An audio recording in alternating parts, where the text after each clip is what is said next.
Notre association, on a deux activités principales, une partie école de cirque, une partie compagnie artistique. Et dans nos objectifs, on veut essayer de faire le plus de liens possible entre les deux. On travaille vraiment avec un public très très large. On démarre avec les 18-24 mois, avec le cirque adapté et la motricité.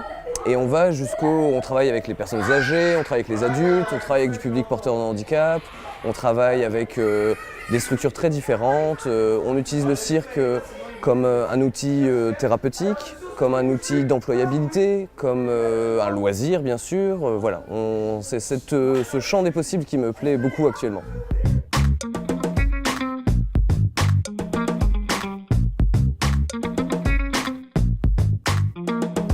Avant de créer cette association, j'étais prof de cirque au Cirque du Bout du Monde, une autre école de cirque à Lille.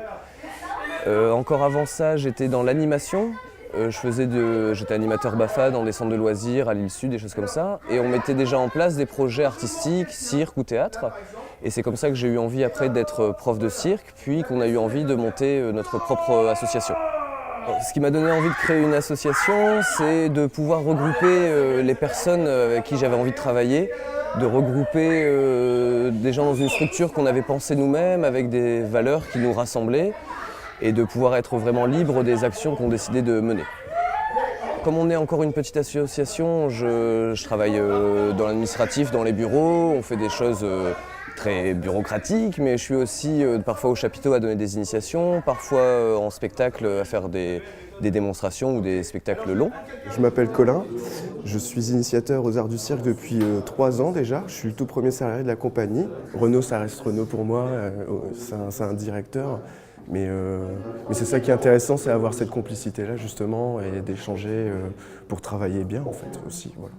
Bonjour, je m'appelle Thibaut, je suis initiateur aux Arts du Cirque dans la compagnie depuis bientôt 2 ans.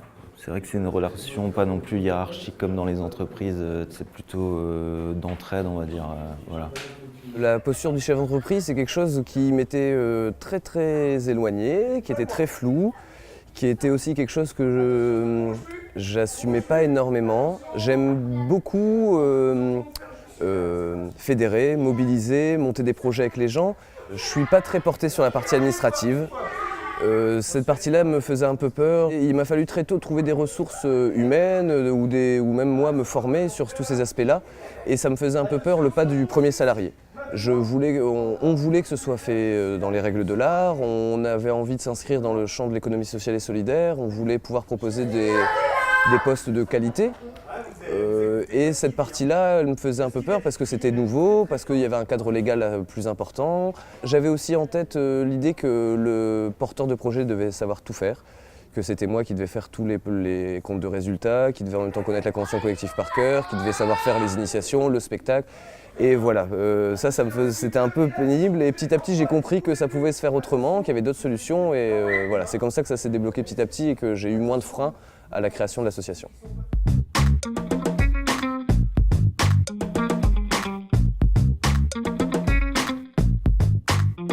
Alors l'association a été créée en 2007 et jusqu'en fin 2011, c'était une association qui servait à porter un projet artistique qui avait servi de structure administrative à un numéro de cirque, de jonglerie. Fin 2011, j'ai voulu créer le musée du Diabolo et c'était un gros projet qui mobilisait pas mal de monde et on a commencé à se regrouper autour de ce projet-là qui a vu le jour en 2012. Et qui a été à l'origine du renouveau de l'association. On a changé les statuts, c'est là qu'on a commencé l'accompagnement avec maillage, on a retravaillé les statuts, on a retravaillé notre projet avec l'envie de proposer quelque chose de plus conséquent. Tous ces gens qui s'étaient réunis autour du musée du Diabolo, on s'était dit que c'était intéressant de garder cette réunion et de pouvoir proposer l'ensemble de ces services à d'autres personnes. Et ainsi pouvoir accompagner des personnes de la création de l'idée du spectacle à sa diffusion. Là, ce qui compte, c'est pas vraiment le côté classique du cirque, un peu exploit, extraordinaire. Ça va plutôt être qu'est-ce que ça peut apporter de pratiquer le cirque, qu'est-ce que ça peut amener au groupe et à l'individu. Nous, ça nous plaît beaucoup, c'est ça notre corps de métier principal, c'est quand le cirque a une finalité.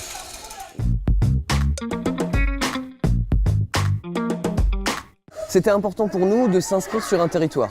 On n'est pas sur n'importe quel territoire, on est donc dans le quartier du Pont-Rompu, Un territoire qui est quand même marqué par une population qui est fort précaire, un territoire où il n'y a plus d'école par exemple. Donc nous, ce qui nous importait, c'était vraiment de réussir à s'inscrire dans un territoire où il n'y avait pas ce genre de proposition, de travailler avec des gens qui n'étaient pas forcément habitués du coup à ce genre de projet. Et donc nos premières fiertés, c'est d'avoir réussi à ce qu'il y ait des habitants du Pont-Rompu qui se mettent à venir dans un lieu nouveau, à pratiquer quelque chose qu'ils ne faisaient pas avant et à s'investir de plus en plus.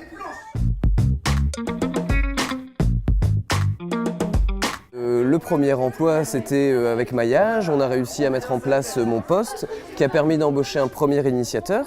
Et on a commencé avec l'école de cirque qui s'est développée tout doucement. La troisième personne qui nous a rejoint, c'était un autre initiateur parce que la partie école s'est développée beaucoup plus vite que la partie compagnie. Après, un quatrième nous a rejoint. Et enfin, on a réussi à ce moment-là à pouvoir embaucher une chargée de diffusion qui, elle, pouvait s'occuper plus de la partie compagnie et diffuser les spectacles qu'on commençait à accompagner, à produire avec ces gens qu'on avait fédérés.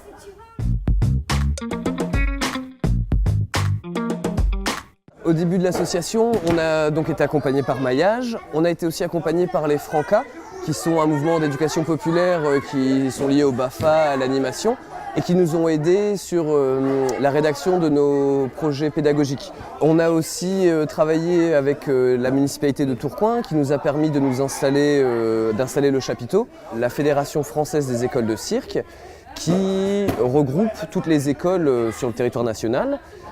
Il y a une échelle régionale, la Fédération régionale des écoles de cirque, et avec qui on travaille sur le plan de formation des initiateurs. Et ils nous ont aussi pas mal aidés sur tout ce qui était législation, entretien, gestion d'un bâtiment qu'on ne connaissait pas. Je pense aux Cigales, je pense à Noractif, je pense à la Nef, qui sont des partenaires ponctuels, avec qui on ne travaille pas tout au long de l'année, mais qui sur des projets ont été très facilitants pour, encore une fois, voilà, soit de la trésorerie, soit de l'ingénierie de projet.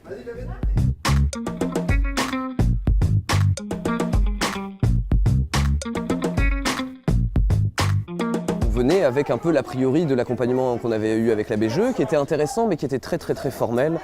Et ce qui m'a beaucoup plu dans l'accompagnement avec Maillage, c'était que justement le rationnel était très différent. On pouvait parler très librement. C'était aussi un lieu où je pouvais râler. Je venais et je râlais sur ces dossiers à rallonge qui me faisaient perdre du temps. Ce qui nous a vraiment aidé, c'est qu'on est arrivé avec un projet un petit peu fouillis, avec une ouverture grand angle, grand angle. Et dans un premier temps, ce qui nous a aidé principalement, c'est de recentrer le projet sur ce qui était notre corps de métier, ce qu'on préférait, ce qu'on savait faire. Voilà. Dans un premier temps, il nous a aidé à aborder un peu le projet. On a eu aussi accès à des réseaux, des structures, des informations qu'on n'avait pas. Michael était vraiment une interface qui me permettait de, par exemple, notre tout premier emploi, notre tout premier salarié, on l'a eu grâce à un dispositif que nous a présenté Michael. L'accompagnement sur le long terme permet d'avoir quelqu'un qui est vraiment qui a une visibilité précise sur le projet, qui est au courant de la vie de l'association, de son évolution, et ça change, je pense, la donne parce qu'il sait un peu plus de où on vient, il sait un peu plus là où on veut aller, et du coup, voilà, c'est plus un accompagnement qui est plus précis et qui est vraiment très riche.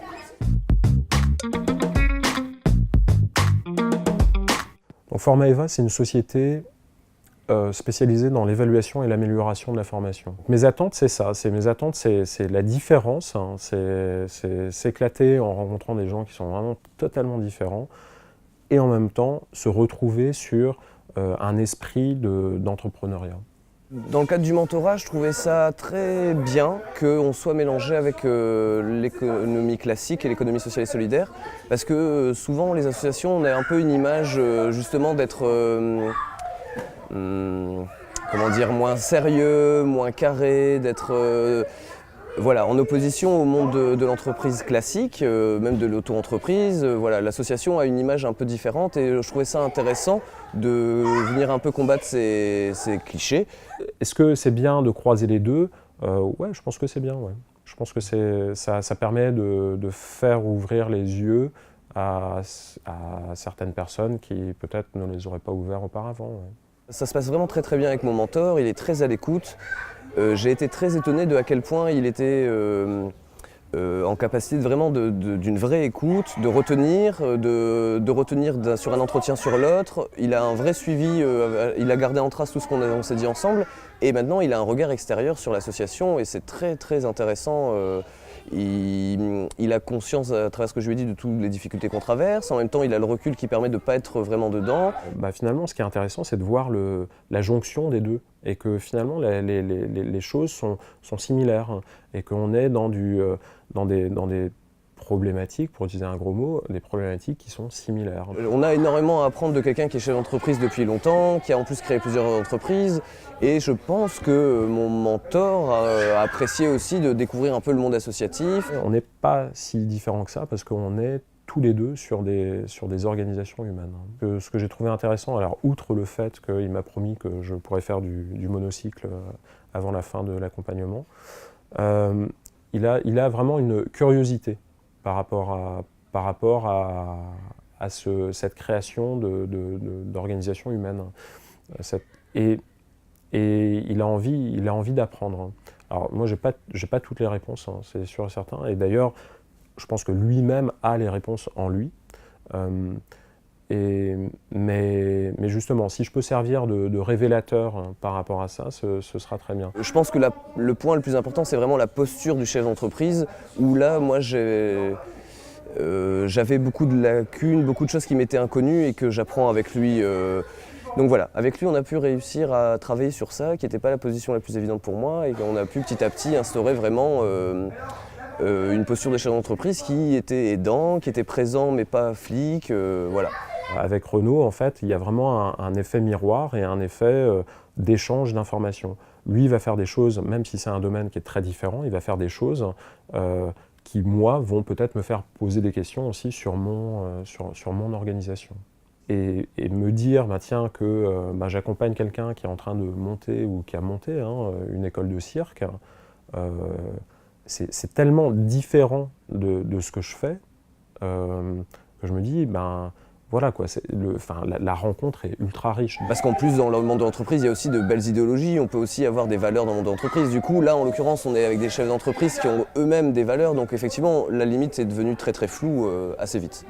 Et je pense que les moments qu'on a ensemble, c'est des moments privilégiés parce que on peut parler tous les deux de ça sans tabou et avec vraiment une bienveillance mutuelle qui est vraiment très très agréable. C'est ça qui était intéressant aussi, c'est que l'accompagnement était sur le long terme et que ça a suivi le développement de l'association. Donc au fur et à mesure, on parlait de choses très différentes par rapport à la vie de l'association, comment elle se développait. Et cette réactivité, cette adaptabilité, elle était très intéressante.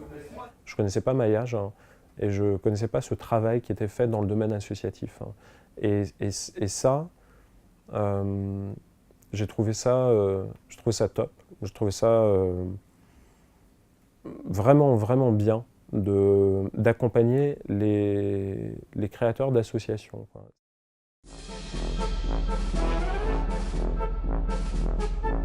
Les partenaires.